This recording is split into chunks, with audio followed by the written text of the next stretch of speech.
तकमीली तलबीना, ताकत, सेहत और शिफा के लिए सुन्नत और तिब्बे नबवी का बेहतरीन नुस्खा। नाजरीन, क्या आप भी खुशहाल मालदारों की तरह कामयाब बिजनेस करके हजारों और लाखों रुपए कमाना चाहते हैं? अगर आपकी हाँ है तो आज ही से अपने इलाके में तकमीली तलबीना का आसान बिजनेस करना शुरू करें और चंद ही महीनों में कामयाब बिजनेसमैन बनने के तरीके बेहतरीन तजुर्बों के साथ सीखें। बिजनेसमैन बनने का ये मौका कहीं आपके भी हाथ से चला न जाए, इसलिए अभी हमसे राब्ता करें 9890963757। Takmeeli food products private limited, Malegaon, India. नाज़रीन गिरामी, अस्सलामु अलैकुम वरहमतुल्लाहि वबरकातुह। आज की बात ख़ास बात में आप लोगों का इस्तकबाल है। नाज़रीन गिरामी, मैं अंसार अज़ीज़ नदवी इस वक्त दिन भर से आई हुई कुछ अहम तरीन ख़बरों की तफसीलात लेकर आप लोगों की खिदमत में हाजिर हूँ। तफसीलात में जाने से पहले आपको इत्तला कर दूँ कि दोनों प्राइम टाइम शाये हो चुके हैं, जिसमें अहम तरीन ख़बरों पर तबसरे हैं। जिन अहबाब ने नहीं देखा है ज़रूर देखें, दूसरों तक पहुँचाने की कोशिश करें, लिंक को शेयर करें। हमारा काम जहाँ पर चल रहा है उसके बारे में भी इत्तलात हैं आपको, लिहाजा जिन अहबाब ने अभी तक इसमें हिस्सा नहीं लिया है वो ज़रूर हिस्सा लें ताकि मज़ीद बस्तियों में हमें पहुँचने में आसानी हो। आइए पहली ख़बर की जानिब बढ़ते हैं। सफ़ा बैतुल माल और मेंबर मेहराब फाउंडेशन के ज़ेर एहतिमाम रियासत आसाम के मुख्तलिफ देहातों में रोज़ेदारों के लिए इफ्तारी का नज़्म इब्तिदाए रमज़ान ही से किया जा रहा है। मौलाना गियास अहमद रशादी साहब, सदर सफ़ा बैतुल माल और सदर मेंबर मेहराब फाउंडेशन इंडिया ने इस ख्याल का इजहार किया कि रियासत आसाम एक ऐसी रियासत है जहाँ की देहातों में मुस्लिम अक्सरियती लोग रहते हैं, जहाँ गुर्बत बहुत ज़्यादा है। इसी हकीकत को पेश नज़र रखते हुए रियासत आसाम के गरीब देहाती मुसलमानों के लिए गुज़िश्ता 8 साल से इफ्तारी का नज़्म किया जाता आ रहा है। अल्हम्दुलिल्लाह इस साल 7 मसाजिद में रोज़ाना इब्तिदाए रमज़ान ही से इफ्तारी का नज़्म किया जा रहा है, जो इंशाअल्लाह आखिर रमज़ान तक जारी रहेगा। ये वक्त की ज़रूरत थी जिसको महसूस किया गया।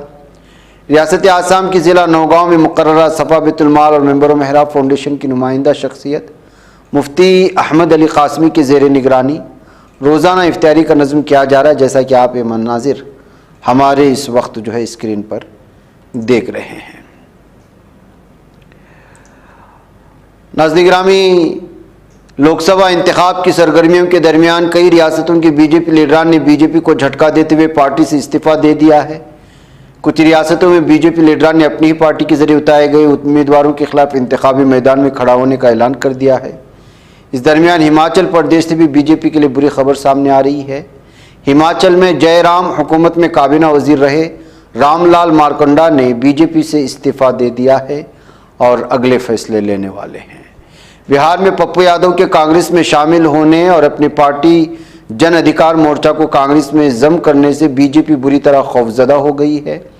ये हम नहीं बल्कि खुद पप्पू यादव कह रहे हैं। वो इस डर का नतीजा अपनी सिक्योरिटी छीन लिया जाना बताते हैं। उन्होंने एक पोस्ट में लिखा है कि कांग्रेस ज्वाइन करती मेरी सिक्योरिटी छीन ली गई। वो मेरी मकबूलियत से डरे हुए हैं, उन्हें मेरी सिक्योरिटी से खिलवाड़ करना महंगा पड़ेगा। नाज़रीन गिरामी, महाराष्ट्र की बीड जिले में एक मस्जिद की दीवार पर दूसरे तबके का मजहबी नारा लिखे जाने का मामला सामने आने के बाद हालात ख़राब होते होते बचे हैं, जिससे इलाके में कशीदगी देखने को मिल रही है। बताया जाता है किसी नामालूम शख्स ने बदमाशी की, जिसकी खबर में पुलिस ने एफआईआर दर्ज कर ली है। अब इस बदमाश की खोज जारी है। इधर समाजवादी पार्टी के सदर अखिलेश यादव ने Jawaharlal Nehru university students union के इंतखाबात में आरएसएस व बीजेपी की तलबा तंजीम अखिल भारतीय विद्यार्थी परिषद की शिकिस्त और सदर के ओहदे पर एक दलित उम्मीदवार के इंतखाब पर खुशी का इजहार किया। उन्होंने कहा कि ये पिछड़े दलित और अल्पसंख्यक की इज्तिमाई जीत है, कहते हुए ट्वीट किया। दिल्ली के शराब पॉलिसी मामले से मुतालिक मनी लॉन्ड्रिंग केस में मुलजिम कविता को अदालत 9 अप्रैल तक अदालती हिरासत में भेज दिया है। इधर दिल्ली एक्साइज पॉलिसी बदउनवानी और मनी लॉन्ड्रिंग केस में वजीर आला अरविंद केजरीवाल की गिरफ्तारी के खिलाफ आम आदमी पार्टी के लीडरान व कारकुनान दारुल हुकूमत दिल्ली में मुजाहिरा कर रहे हैं। पटेल चौक मेट्रो स्टेशन के बाहर एहतिजाजी मुजाहिरा कर रहे आम आदमी पार्टी के लीडरान व कारकुनान को पुलिस में हिरासत में भी लिया गया था। नोएडा में होली के दिन ट्रैफिक पुलिस एक्शन में नजर आए। पुलिस ने होली के मौके पर हंगामा करने वालों की बड़ी तादाद चालान जारी कर दिए। होली के मौके पर तकरीबन 12,284 गाड़ियों की चालान जारी किए। इस दौरान नोएडा, ग्रेटर नोएडा के हर चौराहे पर ट्रैफिक पुलिस को मुस्तैद देखा गया था। इधर अडानी ग्रुप की company ports and special economic zone ने अपनी पोजीशन को मजीद मजबूत करने के लिए एक और बंदरगाह में बड़ा हिस्सा हासिल कर लिया है। गौतम अडानी की कंपनी ने 1,349 करोड़ रुपए की इक्विटी कीमत पर ओडिशा में गोपालपुर पोर्ट में 95% हिस्सेदारी हासिल कर ली। अडानी पोर्ट्स गोपालपुर पोर्ट में रियल एस्टेट ग्रुप शाहपुर जी पॉलोंजी ग्रुप से 56% और ओडिशा स्टीवर्ड्स से 39% हिस्सेदारी खरीदेगी।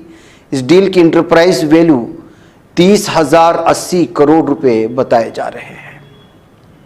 बिहार हुकूमत को महकमे तालीम एक बार फिर तनाज़े में। दरअसल महकमे तालीम ने होली के त्यौहार के दौरान 25 से 30 मार्च तक सरकारी असातिज़ा की तरबियत का हुक्म जारी किया। इसके लिए state research and training council centre में हाजिर होने के अहकाम दिए गए।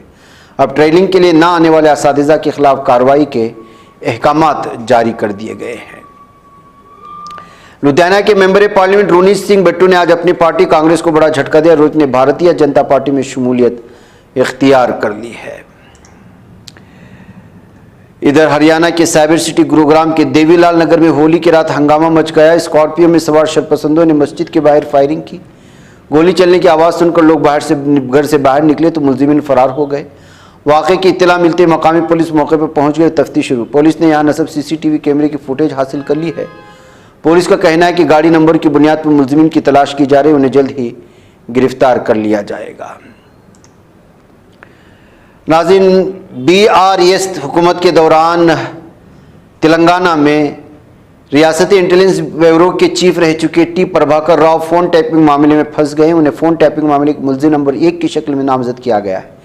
इन पर इल्ज़ाम है कि तेलंगाना की गुज़श्ता BRS हुकूमत के दौरान उनके हुक्म पर अपोजिशन लीडरान के फ़ोन को गैर कानूनी तौर पर टैप करके इलेक्ट्रॉनिक डेटा इकट्ठा किया गया था।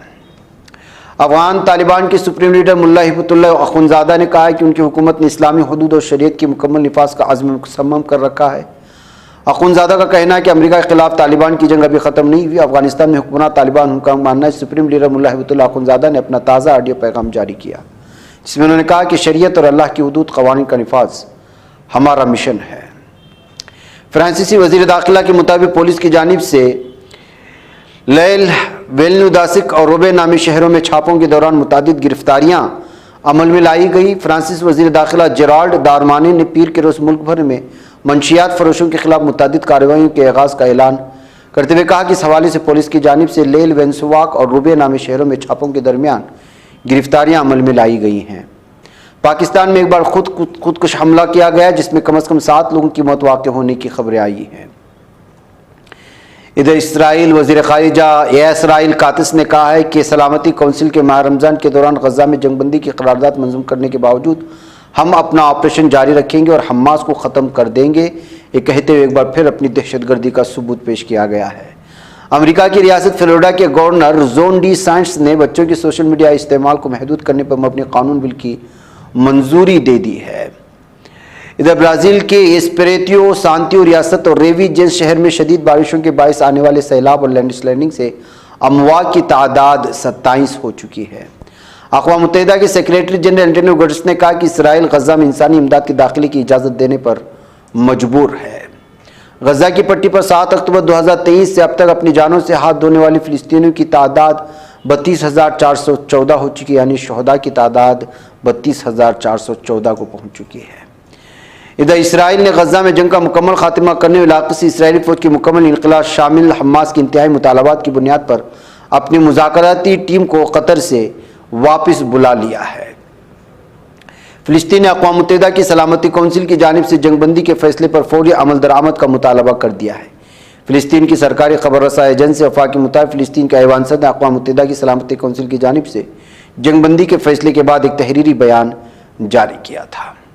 नाज़रीन गिरामी, आज की बात खास बात में इतना। इंशाअल्लाह फिर आप लोगों से मुलाकात होगी। मुझे इजाज़त दो। अस्सलामु अलैकुम रहमतुल्लाहि व बरकातुहू। ये चैनल हक निगर बन कर कुचल देता है फितनों को, अगर गंदी हो पॉलिसी तो मरते देख कितनों को, इसी बाजार में बिकते हुए देखा है सपनों को। सभी यकसां है ये पैगाम दो गैरों को अपनों को।